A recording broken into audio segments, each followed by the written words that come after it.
तो आज वीडियो में हम बात करने वाले हैं नक्षत्रा के ऊपर, क्योंकि पिछले वीडियो में हमने बात किया था वैदिक एस्ट्रोलॉजी के ऊपर। तो एक दिन वैदिक, एक दिन नक्षत्रा, और बहुत जल्दी लाल किताब भी आने वाला है।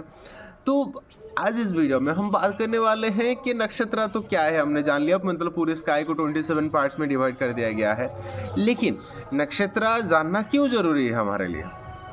ठीक है, क्योंकि जैसे हमारे लिए जैसे खाना पीना ज़रूरी है, क्योंकि ज़िंदा रहने के लिए पेरेंट्स चाहिए, क्योंकि वो आपकी देखभाल करते हैं, बहुत सारी चीज़ें हैं।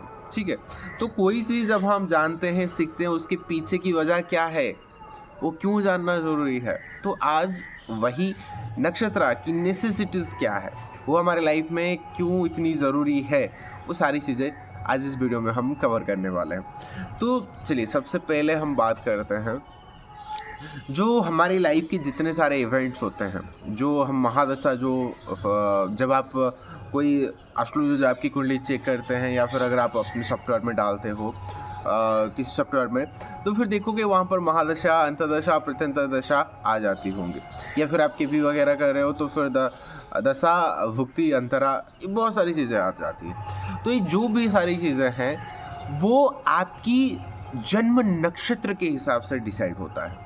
सपोज आप मान लो आप अश्विनी नक्षत्र में जन्म हुए हो, तो फिर आपकी जो महादशा आएगी वो केतु महादशा से शुरू होगी। सपोज आपकी भरणी नक्षत्र में आपका जन्म हुआ है, तो फिर आपकी महादशा शुक्र की महादशा पहले आएगी। ठीक है, तो जितनी सारी नक्षत्र राजा हैं उनके एक प्लैनेट्स, उनको एक लॉर्ड दे दिया गया है।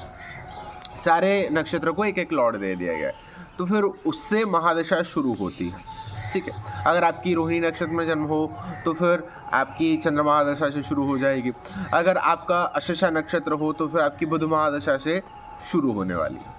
तो बिल्कुल उसी तरह डिपेंड करता है आप कौन से नक्षत्र में पैदा हुए हो, और उसी हिसाब से महादशा काउंट होती चली जाती है। तो इसी वजह से आपको नक्षत्र जानना जरूरी है, क्योंकि आपकी उसी हिसाब से आपके लाइफ के इवेंट्स डिसाइड होते हैं। जो महादशा आपके लिए फेवरेबल होती है तो फिर उस महादशा में आपको बहुत अच्छे रिजल्ट मिलना शुरू हो जाता है। अगर आपके लिए महादशा अगर फेवरेबल ना हो तो फिर आप देखोगे आपको बुरे रिजल्ट मिलना शुरू हो जाते हैं। ठीक है, तो इस वजह से आपको जानना बेहद ज़रूरी है कि आपका जन्म नक्षत्र कौन सा है, और उससे ही महादशा कैलकुलेट होती है। आप देखोगे बहुत बार कुछ एस्ट्रोलॉजर प्रेडिक्ट करते हैं कि हाँ ये चीज़ें अब होने वाली है, या फिर उस टाइम पे होने वाली है, लेकिन उस टाइम पे नहीं होती है। क्यों नहीं होती है?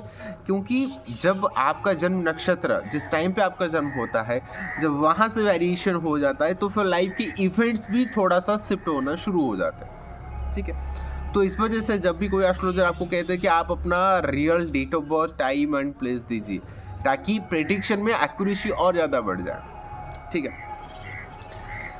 ये तो हो गया, चलो ठीक है, ये मान लिया हमने। और क्या ज़रूरी है सर, ये तो बताइए हमें, और क्या ज़रूरी है? जब आप पंचांग देखते हो, जब आप कोई मुहूर्त निकालते हो, ठीक है, उस वजह से भी ये नक्षत्र ज़रूरी होती है। ठीक है, जैसे आप देखे होंगे कि आप कहते हो ना कि शुभ मुहूर्त में किया गया काम, उसका फल आपको बहुत अच्छा मिलता है।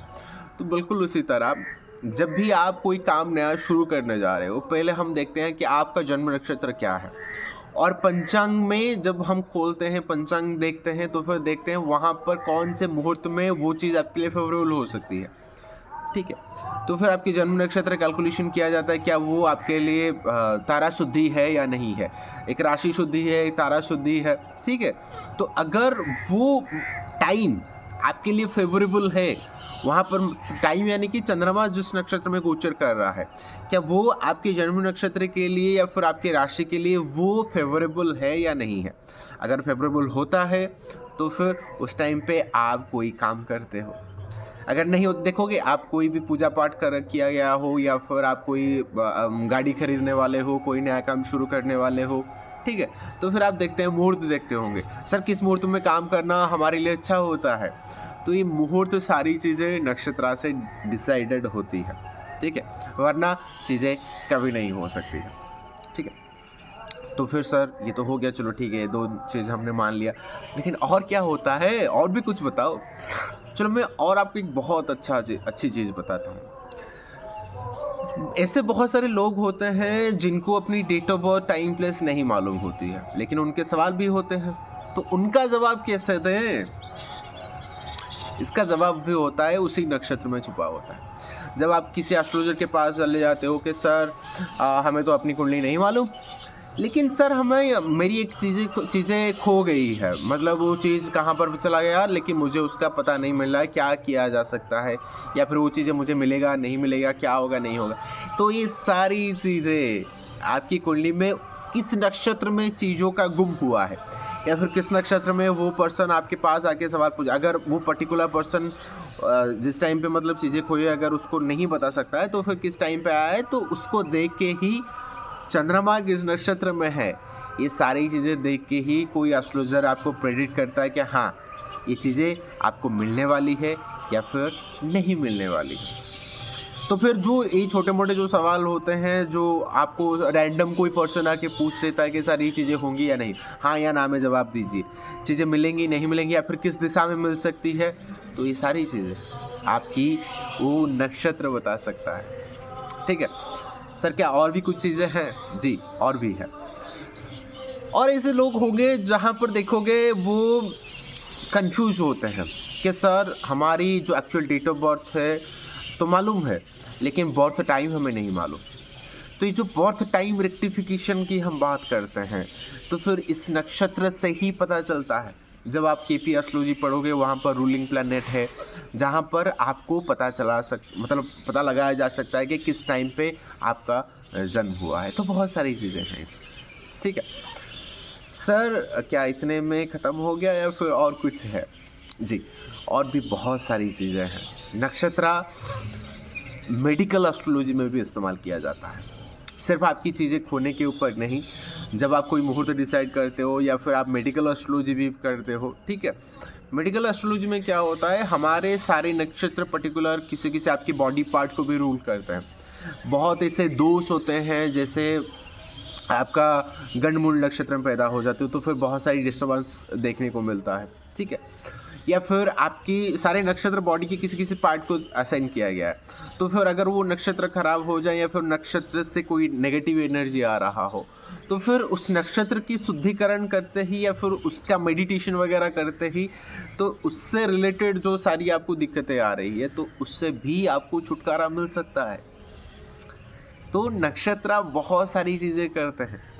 और देखोगे सिर्फ आपकी जन्म नक्षत्र नहीं, आपकी कुंडली में जितने भी प्लैनेट्स है वो किसी ना किसी नक्षत्र में बैठा हुआ है, और उससे ही आपको पॉजिटिव या फिर नेगेटिव रिजल्ट मिलता है।